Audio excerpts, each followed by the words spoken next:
Look at him. Man.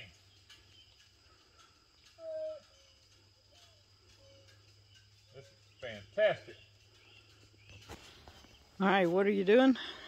I'm fixing to have Dr. Earth's Bloom and Grow. Golden Bloom. No, Bloom and Grow. I went and looked at it. Oh, you have some Bloom and Grow? Let's go back to the back of the ring. All right, guys. This right here is what we're using. Dr. Earth's Golden Bloom Premium Concentrated High Phosphorus Plant Food. We have had this now for 3 years. We bought a large container of it because it's concentrated. It's concentrated, and we've had it for 3 years. I mean, yeah, it's an astronomical price, but you know what? Here's the other thing we're using. We're using liquid fish from Hoss Tool on our stuff.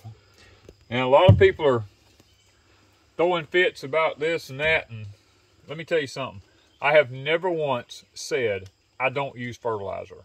As a matter of fact, I'm the one who says I use the most fertilizer. I use this for the, once I get it blooming. Yes, I use synthetic fertilizer. I've never seen where it hurt anything. Matter of fact, you're trying to look at that Danny corn right now. It's 10 feet tall.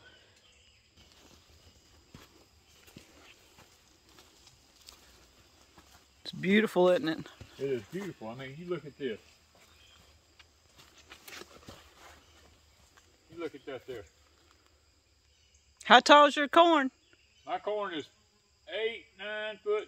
It's probably going to be 10 foot here today because I see the tassels coming out of it. So it'll be 10 foot before the day's over probably, or the week's over at least. And this is Danny corn, and it is a field corn. It is a dent field corn that I bred personally about close to 30 years now. And it makes the best cornmeal, flour, corn flour, grits, cattle feed, chicken feed. I bred this stuff up for a particular reason. Now I want to get in here and I want to talk about, I've just briefly mentioned this before, but I want to talk about brace roots. Such a jungle. It's a jungle in here. Look at this. You see that right there? Water coming out of it. That is not water. Oh, what is it? Okay, these brace roots, if you touch them, it's just like they've got sugar. They're sticky all over them. Let me tell you something. Brace roots play a lot of vital importance in corn. Now, a lot of your modern corn information out there says that brace roots are a sign that your corn is clogged and that they're having to put out new roots to be able to utilize nutrition from the soil. That, I guess, could be true in some instances. But if you go back and look at all the old technology that's out there, back when you could get the truth about stuff and it's not modern agriculture, which is mostly lies now, these brace roots, when that stuff drips off of here, it's long and stringy. The reason that's long and stringy dripping off of that right there is because it's secreting sugar back into the soil. Sugar from the corn causes the microbes in the soil to really grow and to be able to boost, to give the corn the energy that it needs. I don't know if you knew this or not. You could actually go out there and pour sugar in your garden and it would do basically the same thing. Sugar is good for the garden. Sugar's good for anything. I mean, all your garden, because it grows the microbes in the soil. Jerry Baker talked about this back in the 90s, maybe late 80s even. But the brace roots,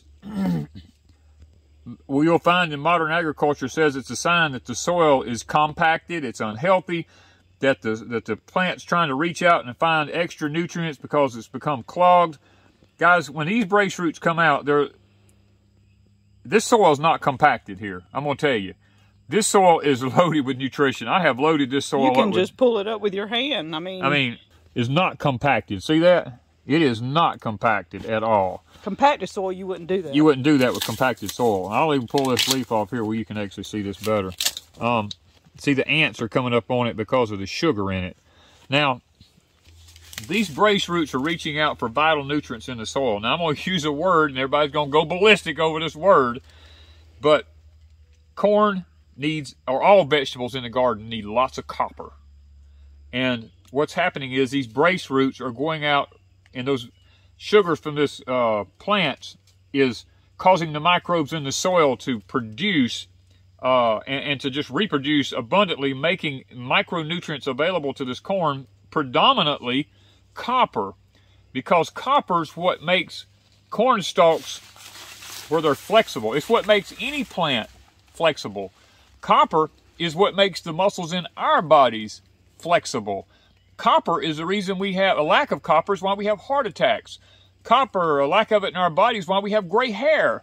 It causes our muscles, as we get older, we get less copper in our bodies, and our muscles and our joints get stiffer because they're not flexible like they are when we're younger. Corn is the same way. Corn draws up lots of copper out of the soil so that the stalk can be flexible in the wind. It can sit there and blow like this, and it doesn't snap off. When you see plants that just snap off, that's a sign that they don't have any copper, and they're copper deficient. Therefore, we're putting copper back into our soil with our electroculture. And a lot of people, I know there's a lot of controversy about that. You can believe it or you can not believe it. I don't care. It doesn't matter to me. I'm not getting rich off of it one way or the other. But let me get out of the corn. I gotta get up off my knees. Well, we're back here. How'd you get out of that corn, guys, off my knees? My knees are killing me.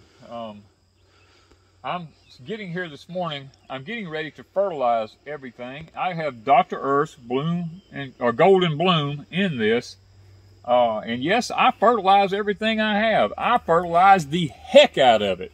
I have never once said that electroculture needs no fertilizer. That is ludicrous to me as far as I'm concerned. And it may be perfectly true. I don't know. Electroculture is not new. As a matter of fact, if you go back and pull up the first Congress documents from the United States Department of Agriculture back in the 1920s, you will find out that the 1920s United States U.S. Department of Agriculture was experimenting with electroculture all over the place.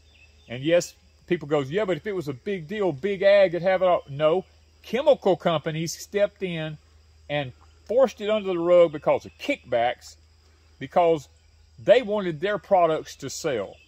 Now, that is in the document. That's in everything. That's in foreign documents in other countries. It's in these documents in our countries.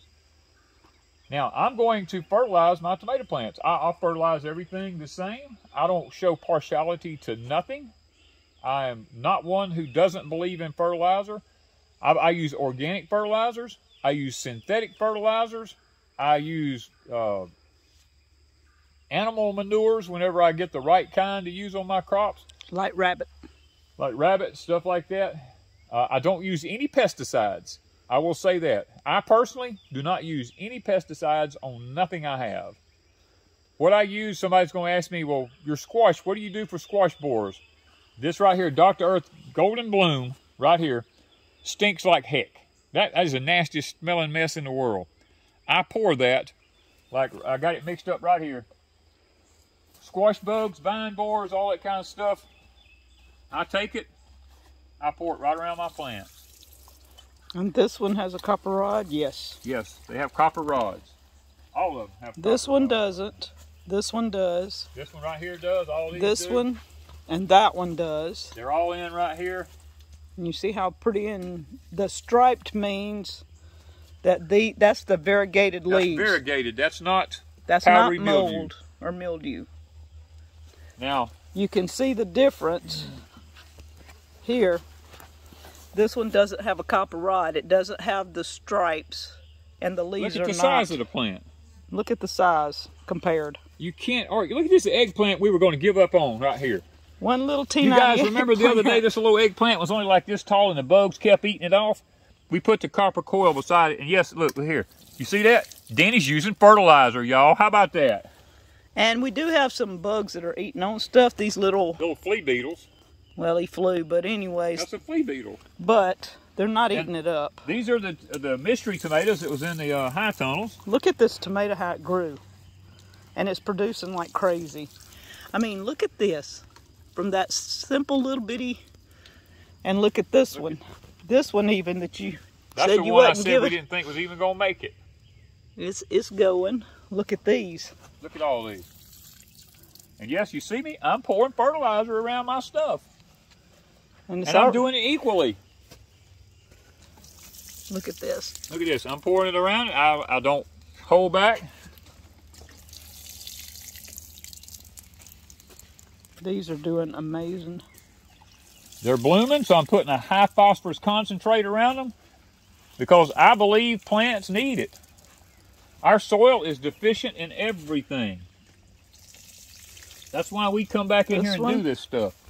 We've already eaten one tomato off this, and you talking about a good tomato. Oh, that thing, it was awesome yesterday. One slice covered a whole sandwich. Yep. And this one's got some nice tomatoes. This one's got nice tomatoes on it. Even though it doesn't have the this one, look, let me tell you something. This one has no electroculture to it whatsoever. But you know what? It's still doing good. I fertilize it equally. As a matter of fact, it probably has more tomatoes than the one that has electroculture on it. That'd be iffy. They're about the same. But the size of the tomatoes. Look at the size. Some of these are way bigger than those. Those are staying pretty uniform. These are staying pretty much uniform down here. They're staying pretty uniform. But the bugs are hitting those worse. Well, I think, and I don't know if I'm not sure that was bug sign. I think that you see the leaves and all we do. in there. Well, we do have a little bit more leaf issue with this one. You know, on that one. This one seems to be healthy. This one we have nothing. This is just dark green. There's one right under here. Oh, we have one. Okay. I see. I'm being honest. I'm not trying to be biased or anything like that. Our first leaf on this one, right there. And it could be all the rain. Yeah, we get rain every day. But now this plant, look at this one, is way bigger height-wise. Way wider and darker green than this one is. But this one has more leaf damage. It also has more tomatoes on it. But they're smaller tomatoes. Yeah. So, you know, I mean, this is experimental. I'm just doing experimental. I'm being honest about it. And these are growing like in huge clusters under here. Yeah. And you can see gigantic, not just 2 or 3. There's 1, 2, 3, 4, 5, 6, 7 tomatoes in that cluster right there. And there's 5 in that cluster over there, 2 down there, 2 there. We have sprayed these with nothing. And now this one, you got 4 there, 4 there. Everywhere's at least 3, if not 4. And they're all both the same plant. Yes, they're both of them the exact same variety. What are they? Not centennials. What are they called? Celebrity. Celebrities. Yeah, these are celebrities. Now, down here, these are okras. This had equal treatment. This one here, is this the one with the... Yep. Yes, I see there's the spring back there. Yep. We have a pod of okra forming in it now. We have our first pod. Bunch of little ones. Bunch of little ones getting ready. This one's getting pretty good right next to it right here. But now we get down here. And look at the leaves. Now that is hail damage right there. That's hail damage. Not much bugs on this one. This one's got just a few bugs, but look at this one. This one's eat up with holes all over it. But see, it is blooming, and we do have starts, but the bugs are hitting these worse. Yeah. And then, of course, now these are your 2 jambalayas you planted way off down here by themselves. They have nothing with them. They're just growing right now. Yeah, they're just growing, that's all.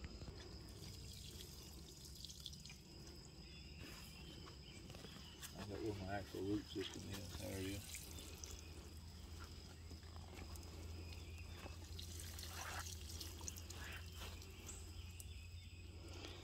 And I got enough cucumbers out of my high tunnel today to do pickles, and I've got to check these. I don't know. You have to go the back side of these to check. Yeah, I may have to. Probably should be fertilizing from the back side, where I can see. I know one thing. There's a lot of blooms on them. Yeah. All right, the bees are doing their job, but I picked these yesterday pretty close, so I don't see any that are ready. But there's a lot of new growth, a lot of blooms, and we'll check back in a couple of days on these. Here's copper right here. Here, I think there was one right in there. We had two right here. Yeah. So they are loading up with squash in there, and these are spaghetti squash. Yeah. These are the Small Wonder from Hoss Tool. We have a copper coil up to right here is one I see in there. I really need to do some leaf pruning on this with these because But look at the squash. look at how they're all piled on top of each other in here. And this is with the electroculture. Yeah, this is now, with the electroculture. down here you can see the plants get smaller. Yeah, when you get right in here, And you there's no see, electroculture right through this area, right through here. you None. see in here, there's one ever so often, But there's nothing, I mean, no electroculture used right in here. and they're very small. Very small, but if you get back down here, where we use the electroculture at again, this plant right in here, look at the difference in the size of it. And look how big the things them. are, Look but at there's this not squash. that many. They're hanging little ones, but not that many right here. And right in here is no electroculture right in here. And There's none right through here. it looks like, I mean, these look, there's some squash on them. but look, the leaves are dying. They're little. All the way You just look back. through here. It looks like the leaves are dying on them. They're not doing real They're well not doing the best in the world. till we get to where. I'm trying to look. Now there's a few. I'm getting right back down here. There was a coil here somewhere. I need to fertilize this because I've been fertilizing them as I go. When I find the root systems, I fertilize them because they're all intertwined. We've intertangled them back into the road. Here's a copper coil right here. Okay, so back off. All right, so this, There's no copper coils up in there. There is a copper coil right here. and look at the Look difference. at the plant right in here now. Look at the difference in the number of fruits. The production, if nothing else, on these. Yeah, I mean, I'm giving everything a benefit of a I doubt. mean, big fruit compared to the other was all little fruit. Yeah. Then there's nothing down here. I mean, this is These just, there's one or two. After you get right here, the last coil here. But then down here, there's one. nothing. There's one on it. Well, two of them actually two.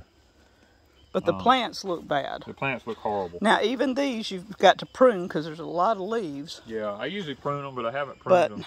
overall, we're going to have a lot of spaghetti squash, one way or I mean, another. you can tell where the copper coils pick up at.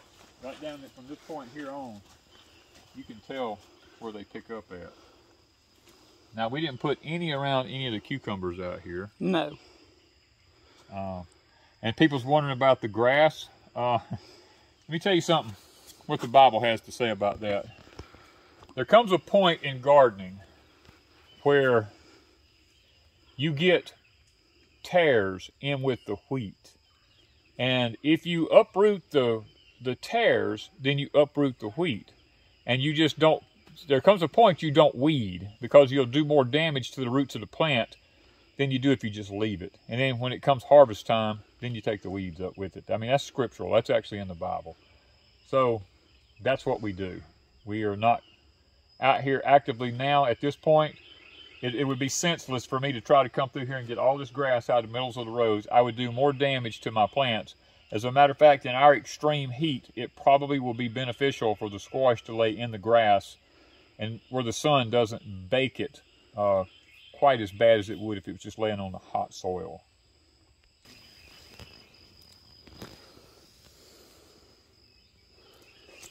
All right. You're pruning some of those. Take this one off. Oh yeah. It's done run its course. Yeah, people have asked me what's the name of these. They come from So Right Seed, and it's just called a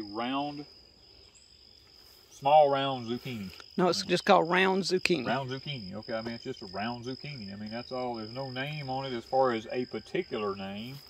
And from So Right Seeds, and they also carry the Cocozelles that we like. And they said this was an heirloom. Yes, I contacted them. All their seeds are heirloom, so we can save the round seeds if one hadn't planted them all together. Planted them all with the other squashes around here, we could have saved them. But we still have seeds, so we can isolate some. Yeah, so I gotta go through and start doing some pruning on these spaghetti squashes because I've been letting that go. One of the things, guys, that y'all may be wondering why we're not saving our squash seeds is because Miss Wanda planted them next to other squash. You can't save seeds from one variety of squash if you've got other varieties of the same genus name, like if they're a Cucurbita machata or something like that, and both of them are that, then they will cross-pollinate, and you'll end up with a hybrid seed out of it. You won't get a true squash back. Now, if they had been all by themselves, yes, we would have saved seed from them. But and how far do you have to plant, like squash, from each other? The squash, because of the honeybees, I like to have mine at least 100 yards apart. Now, there may be things that people talk about that say that, hey, the Department of Agriculture might say that they could be this or that, and let me take this opportunity. When I was young, I was part of the Department of Agriculture. And I think I've talked about this before, but I was young, in my 30s, in late 20s, early 30s. I was believing everything that the agricultural department had to say, and all the education I got, you know, I was like, oh yes, this is great stuff. And we were putting soy in with our milk cattle and our milk goats and stuff like this to boost the estrogen in them so that we would have a higher milk production. And we were told this is great, this is okay, you know, we can do this. And I was doing it. Hey, I was guilty of it.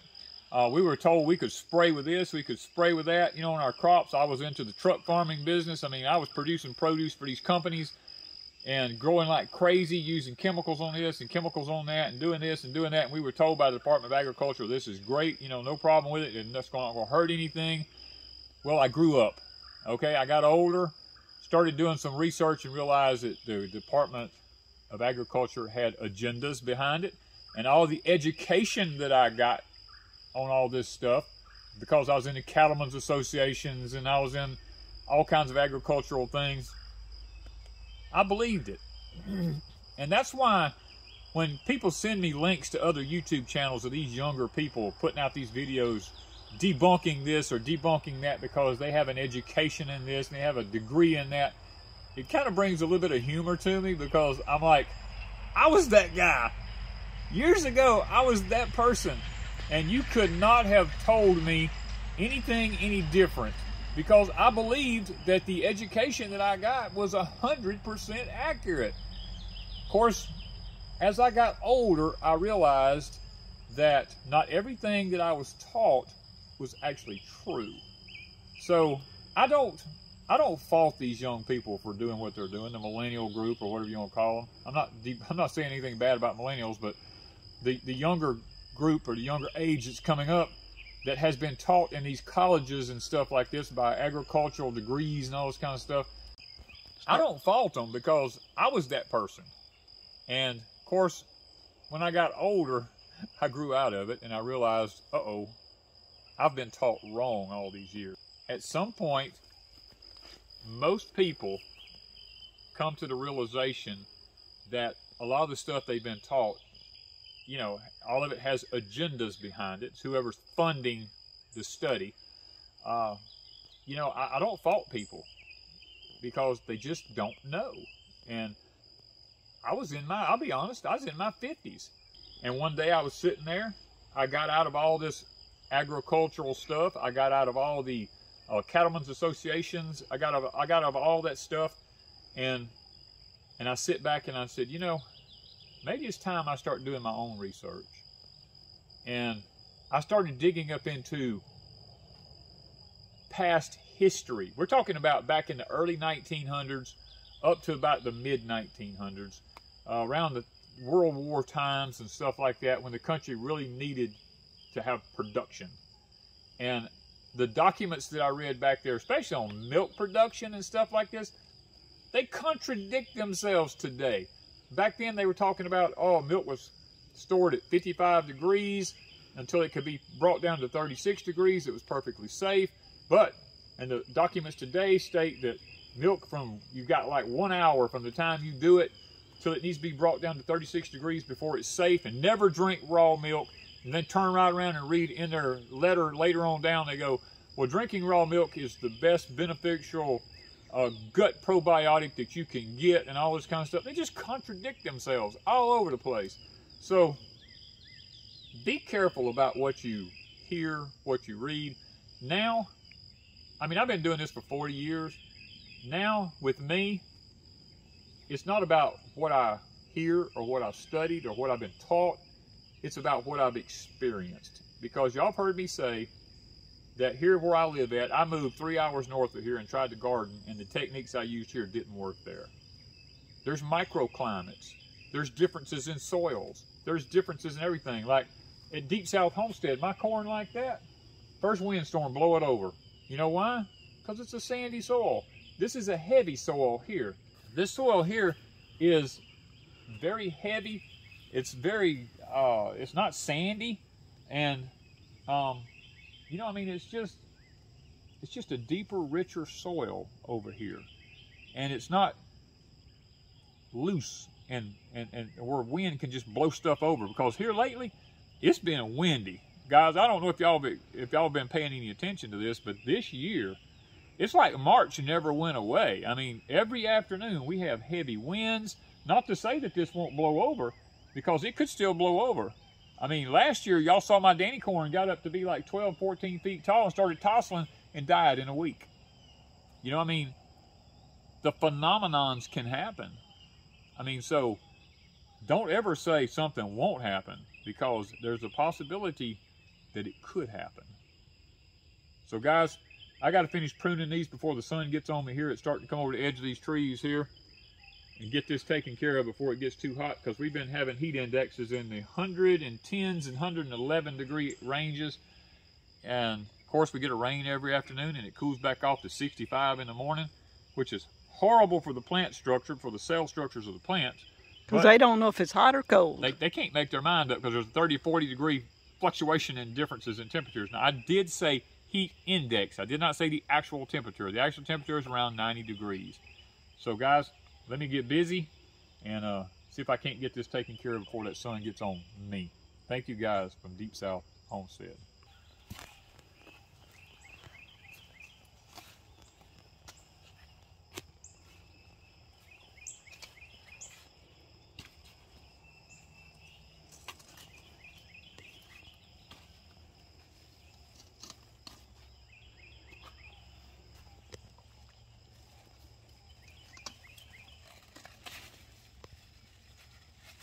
Guys, I don't usually have to do this often, but this one has been weaving the vines back up in each other, and I told her, I said, quit. Let them take over. Let them take over, I said, because now there's not enough airflow for all the leaves, and I'm having to spend a lot of time pruning all these leaves off, and I'm just like, just let them go.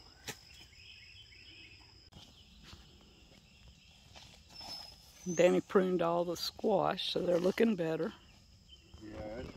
And we hoed all the peas, so they're looking better. And the sun's coming up in the morning.